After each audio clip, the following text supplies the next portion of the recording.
한 주간 잘 지내셨지요? 네. 주님의 십자가를 묵상하면서 말하지 않아도 금식에 동참하신 분도 계실 것이고요. 또한 주님의 십자가를 생각하면서 조금 더 내 삶을 세상과 구별된 거룩한 하나님의 백성으로 살기 위해서 몸부림친 성도님들도 계실 것입니다. 예수님의 십자가의 사랑이 얼마나 귀한지 우리는 잘 알고 있습니다. 그 십자가의 사랑이야말로 온 인류를 대신할 수 있는 이 세상에 주어지는 그 사랑 가운데 가장 값진 사랑이 아닐까 생각해 봅니다. 하나밖에 없는 독생자 외아들 예수 그리스도를 우리의 더럽고 추악한 죄의 문제를 해결하기 위해서 이 땅에 오신 그 예수님의 마음을 이 시간 조금이라도 헤아렸으면 좋겠습니다. 오늘은 예수님께서 그 사망 권세를 깨뜨리시고 부활하신 부활 주일입니다. 주님의 부활이 여러분의 부활이요 영원한 소망을 갖게 하는 귀한 주일 예배되시기를 바랍니다. 여러분, 우리가 무엇이라고 예수님이 그 희생을 하셔야 했을까요?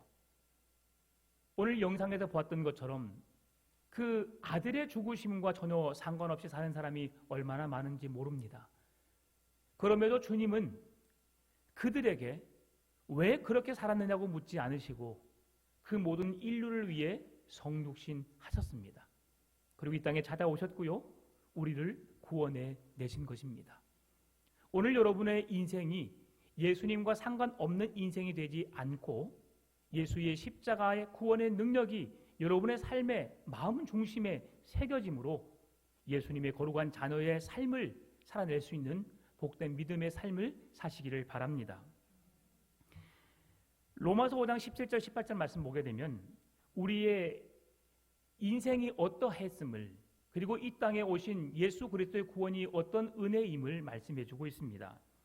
한 사람의 범죄로 말미암아 사망이 그 한 사람을 통하여 왕노릇하였은즉 더욱 은혜와 의의 선물을 넘치게 받는 자들은 한 분 예수 그리스도를 통하여 생명 안에서 왕노릇하리로다. 그런즉 한 범죄로 많은 사람이 정죄에 이른 것 같이 한 의로운 행위로 말미암아 많은 사람이 의롭다 하심을 받아 생명에 이르렀느니라. 아멘. 예수님께서 우리에게 행하신 일들을 말씀해 주는데요. 조금 더 구체적으로 말씀하신 것이 있습니다. 고린도전서 15장 21절 22절 말씀인데요. 한 사람이 사망이 한 사람으로 말미암았으니 죽은 자의 부활도 한 사람으로 말미암는도다. 아담 안에서 모든 사람이 죽은 것 같이 그리스도 안에서 모든 사람이 삶을 얻으리라. 아멘. 이것이 복음의 핵심입니다. 한 사람의 범죄로 인하여서 이 세상에 죄악이 들어오게 되었고 한 사람의 희생을 통하여 그 모든 죄가 용서받게 된 것이죠. 이것이 바로 예수님의 놀라우신 사랑입니다. 하나님의 영원한 사랑임을 우리에게 보여주는 겁니다. 성경이 기록되면서 특별히 마태가 하고자 하는 메시지를 우리가 오늘 잠깐 보기를 원하는데요. 마태가 마태복음을 기록하면서 아브라함과 다윗의 자손 예수 그리스도의 세계라라고 하면서 그의 족보를 이야기합니다. 그러면서 예수님의 족보를 이야기하고 난 이후에 그 말씀의 첫 절이 마리아에 대한 이야기입니다. 아기 예수가 탄생할 것을 이야기하면서 그 탄생하실 그 사건이 한 여인을 통해 출발하고 있음을 성경에서 말씀해주고 있는데요. 매우 놀라운 은혜입니다. 성경에서 여인은 어린 아이, 남자 아이보다 못한 자로 여겨졌습니다. 쉽게 말을 할 수 없었고요. 숫자에 포함되지 않았고요. 어찌 보면 남자가 있어야만이 여자가 존재할 수 있을 만큼의 연약한 존재가 여자였습니다. 그런 여자를 향하여 왜 마태는 성경을 기록하여 예수 그리스도의 족보를 이야기한 이후에 가장 먼저 마리아를 소개했을까요? 마리아를 소개해야만 예수 그리스도의 구원의 놀라운 소식을 전할 수 있기 때문입니다. 아담의 범죄로 모든 인류는 죄를 범하였습니다. 아담의 후손인 모든 사람은 죄인된 자녀들로서 스스로의 힘으로 죄의 문제를 해결할 수 없게 되었죠. 그런데 한 사람의 범죄로, 한 사람의 희생으로 그 모든 죄의 문제를 해결하기 위해서 예수님이 땅에 오셨는데, 예수님도 동일하게 남자와 여자를 통해서 이 세상에 출생하게 되면 자기에게 주어지는 조상의 죄로 인하여서 죄의 값을 지불할 수 없는 자가 되기에 우리 예수님은 마리아라고 하는 한 여인의 몸을 빌려서 이 땅에 오시게 된 겁니다. 왜 그렇게 했느냐? 죄와 상관이 없을 때에 죄인된 우리의 죄악을 용서할 수 있기 때문이죠. 왜 예수님은 그렇게 이 세상에 태어나셨을까? 왜 초자연적인 능력으로 그 일들을 행하셨을까? 인류를 구원하기 위한 하나님의 뜻이었음을 우리는 볼 수 있습니다. 여러분, 예수님이 동정녀 마리아에게 탄생하셨다라고 하는 사실 여러분 믿으십니까? 믿으십니까? 어떻게 그런 일이 있을 수 있습니까? 어떻게 여자의 몸으로 사람의 생명을 탄생시킬 수 있습니까? 여러분 그 사실을 믿습니까? 믿어지십니까? 그러나 이게 진리입니다. 말씀으로 온 우주 만물을 창조하신 전능하신 하나님, 창조주 하나님은 그 이상의 어떤 일도 행하실 수 있는 분이십니다. 여러분 그 하나님을 믿고 신뢰하시기 바랍니다. 그 하나님의 구원의 능력이 있기에 예수님은 마리아의 몸을 빌려서 탄생할 수 있었던 겁니다. 예수님은 그럴 수 있는 분이십니다. 하나님의 아들이시니까요. 이 사건이 보여주는 말씀이 뭐냐면, 이 여인을 통해서 탄생할 때에 그 여인이 꼭 마리아가 아니어도 괜찮습니다. 다른 여인이라도 괜찮은데 그 한 여인을 통해서 성령으로 잉태되어야만이, 그리고 반드시 사람으로 오셔야만이 인류를 구원하실 수 있기 때문에 예수님은 그 방법을 통해서 이 땅에 오신 것이죠. 그리고 여러분 오늘 마태복음 28장을 마무리하면서 사망 권세를 깨뜨리고 부활하신 예수님이 처음으로 만나주신 사람이 누굴까요? 여인입니다. 예수님을 10달 동안 잉태하여서 그를 품고 낳았던 그 여인을 다시 만나 주셨고요. 그에게 두렵고 떨린 마음에 있는 그 여인을 위로하시고 평안하고 물으시고 그에게 놀라운 구원의 소식을 전하셨습니다.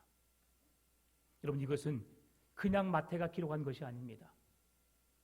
이 세상은 능력으로, 가진 재능으로 우리를 평가합니다. 그러나 주님은 보잘것없는 아무렇게 귀하게 여기지 않았던 그 한 여인에게 찾아오셨고, 그 여인에게 부활의 소식을 전하신 이유는 예수 그리스도의 생명의 복음이 빈부귀천에 아무런 의미가 없음을 말씀해 주시기 위함입니다.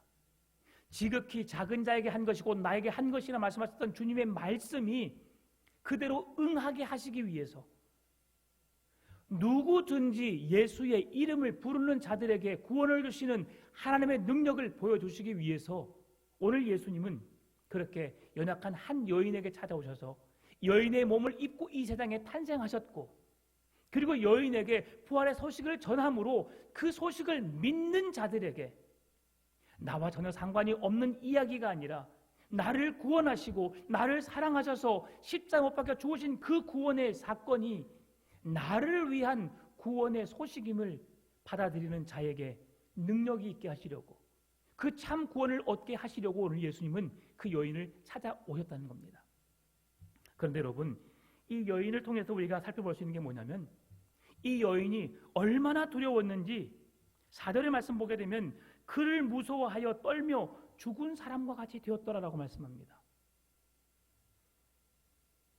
얼마나 두려웠을까요? 먼저 예수님의 제자들과 이 여인을 살펴보기를 원합니다. 예수님의 제자들은 예수님과 함께 있었던 자입니다. 예수님과 3년 동안 먹고 마시며 함께 잠을 자고 3년이라는 시간 동안 함께 동행했던 사람입니다. 그 누구보다도 가장 가까운 곳에서 예수님의 능력 행함을 보았고요. 죽은 자를 살리시고 병자를 고치시고 복음을 전하여서 죽어가는 영혼들에게 새 생명의 은혜를 주는 모든 상황들을 눈으로 보았습니다. 경험했습니다. 그랬던 제자들이 죽음의 두려움 앞에서 예수님을 부인하고 떠나갔습니다. 그리고 죽음이 두려워서 방문을 꼭꼭 걸어 잠그고 그곳에 숨어있는 제자들의 모습을 보게 됩니다. 그런데 이 여인들은 어떻습니까? 사람들이 보기에 예수님의 제자들은 훌륭해 보였을 겁니다. 대단한 능력이 있는 것처럼 보였을 겁니다.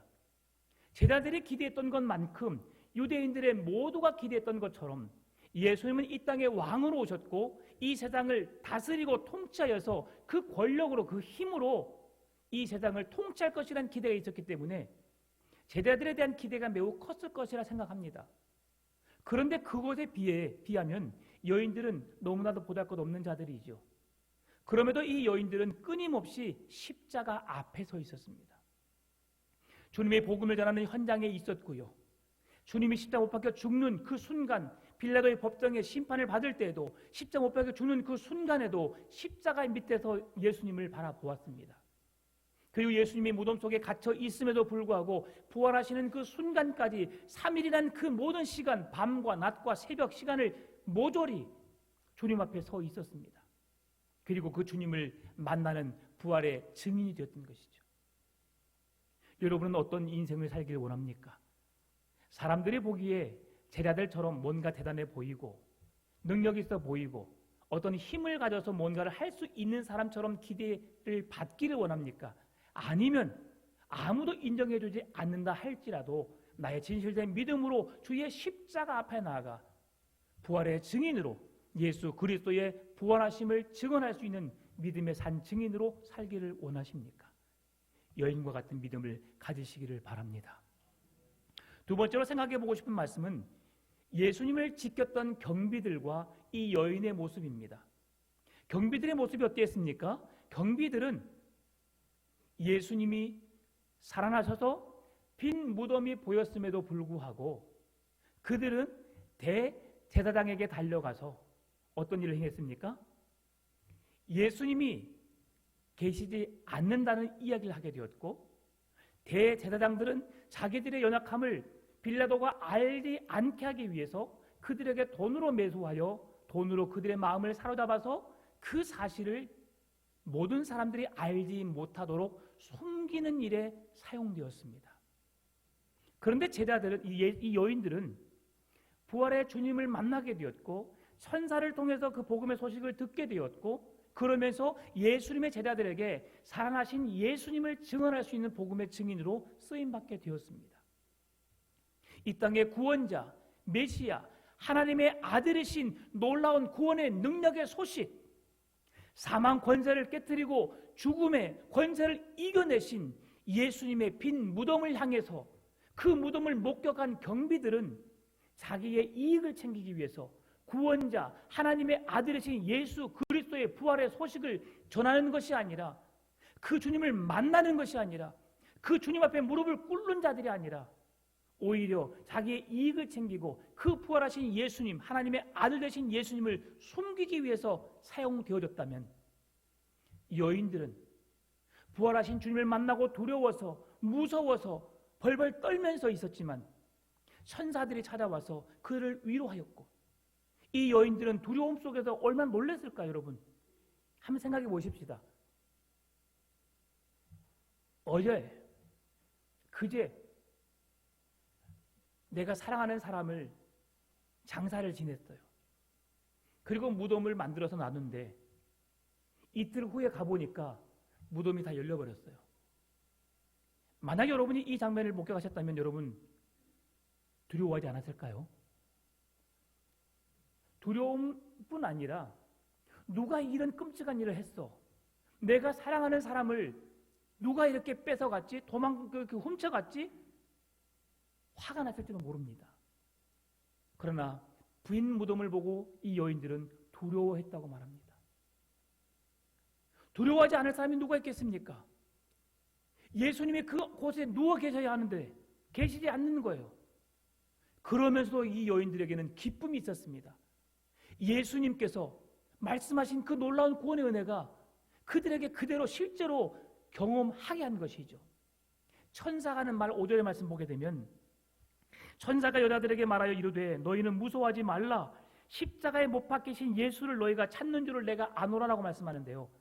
여러분, 십자가에 못 박힌 예수를 너희가 찾느냐라고 말하는 천사의 메시지는 이 여인들이 왜 이곳에 서 있는지, 머물러 있는지를 알 수 있는 명확한 핵심을 말하는 단어입니다. 너희가 십자가에 못 박혀 죽은 예수를 찾느냐?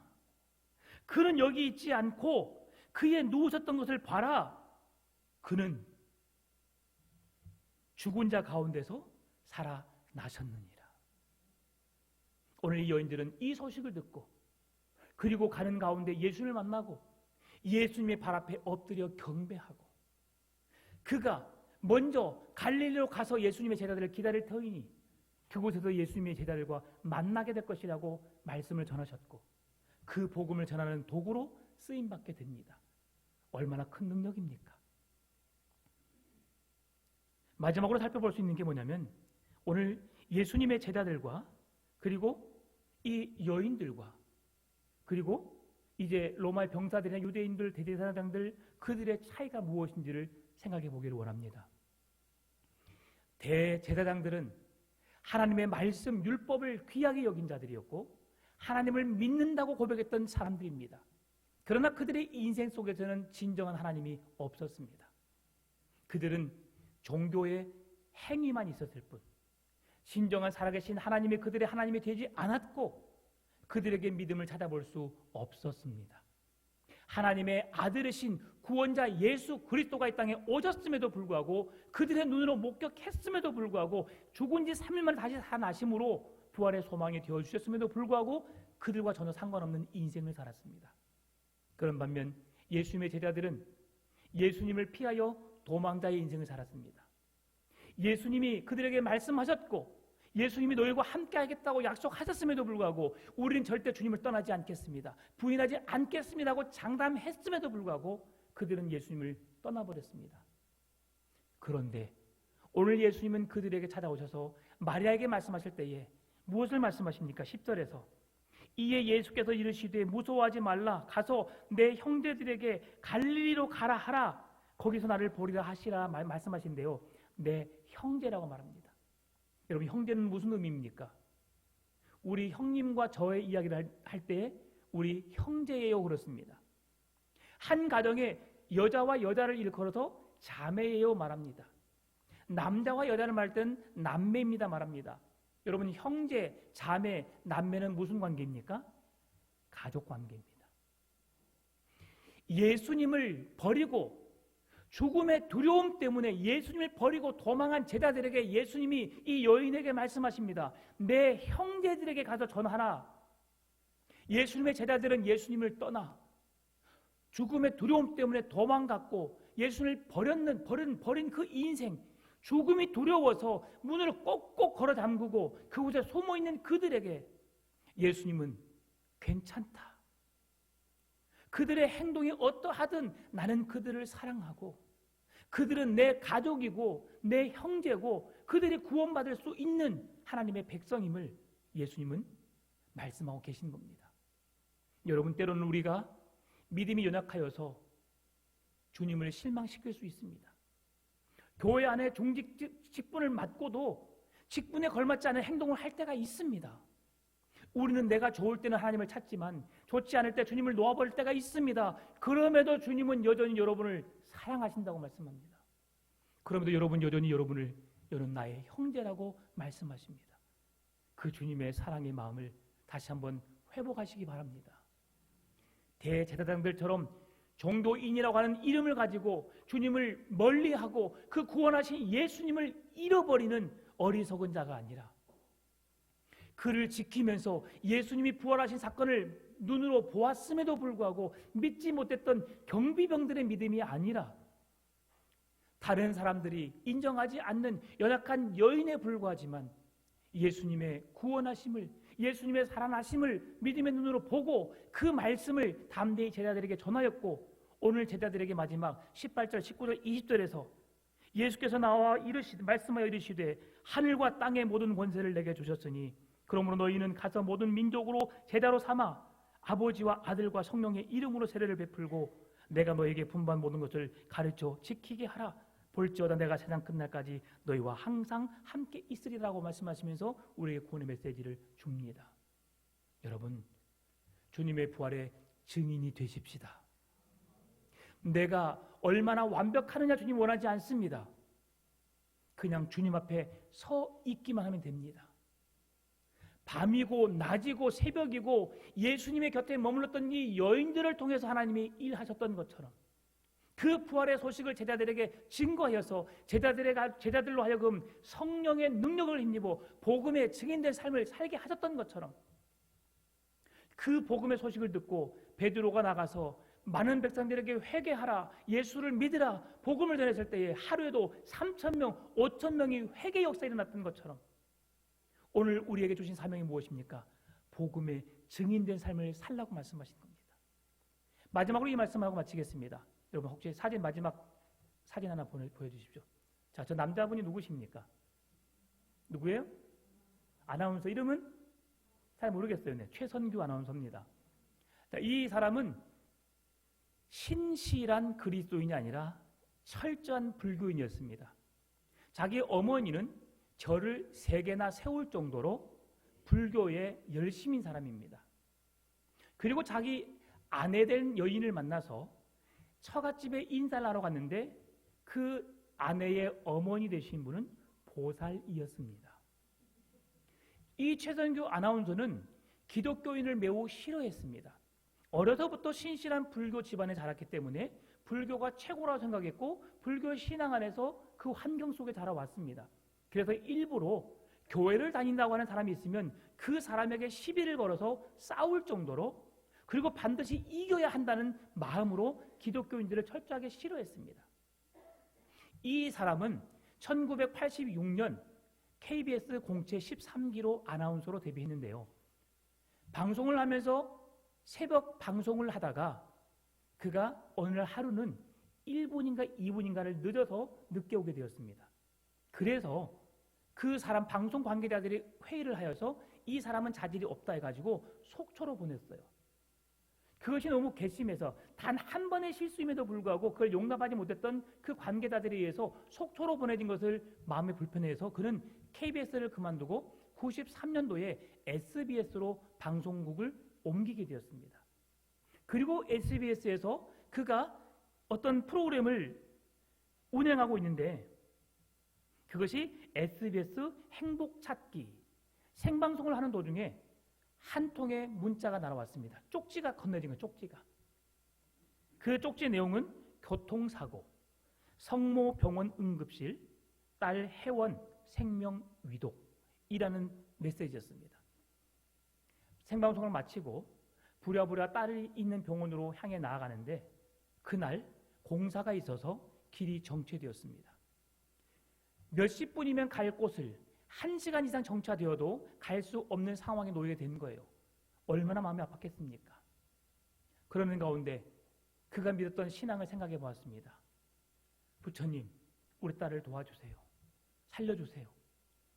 그렇게 했는데 그 순간에는 부처님을 부르짖었는데도 불구하고 마음에 감흥이 없는 겁니다. 그러면서 주위의 사람들에게 들었던 소식이 있었습니다. 하나님은 살아계시다고 하는데 하나님은 살아계십니다라는 그 말씀을 메시지 듣고 그 순간에 그 소식이 그 생각이 갑자기 번뜩 들었다고 합니다. 아, 하나님은 살아계신 분이구나. 살아계신 하나님은 지금 나는 제한되어서 내 딸 곁에 가지 못하지만 하나님은 살아계시기 때문에 내 딸을 살릴 수 있을 거야. 그리고 그 하나님께 기도했다고 합니다. 하나님을 전혀 모르지만 하나님은 살아계신 분이라는 사실을 들은 소식이 있어서 그 말씀에 하나님, 제 딸 혜원이 살려주세요. 하나님은 분명히 살릴 수 있는 분이십니다 하고 믿음으로 고백하고 병원에 도착했습니다. 딸이 살았을까요? 죽었을까요? 살았습니까? 네. 하얀 천으로 덮여 있었습니다. 그렇게 하나님께 기도했는데 천으로 덮여서 의사가 사망 선고를 내린 겁니다. 그런데 최선규 아나운서가 포기하지 않았습니다. 그 아이의 품에 엎드려서 엉엉 울면서 하나님, 내 딸을 살려주세요. 하나님은 살아계시다면서요. 살아계신 하나님, 내 딸의 생명은 하나님께 있습니다. 하나님 살려주세요. 눈물 흘려서 기도했습니다. 다른 사람들은 어이가 없다는 듯 이미 죽은 사람 그렇게 애원해봤자 무슨 소용이 있겠어 라고 하는 그 찰나에 딸의 체온이 느껴진 겁니다. 순간 내가 흘린 눈물로 인해서 따뜻해진 걸까 생각해봤지만 아니었습니다. 손이 발가락이 살짝 움직임을 걸 느끼는 거예요.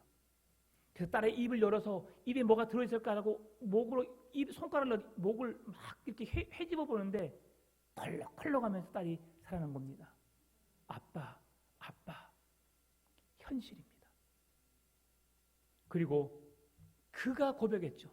하나님 내 딸을 살려주시면 내가 믿음으로 서겠습니다. 그날 바로 SBS 퇴사를 하고 CBS로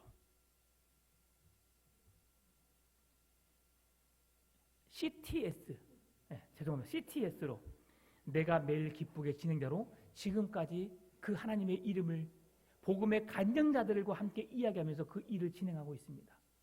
여러분, 하나님은 살아계십니다.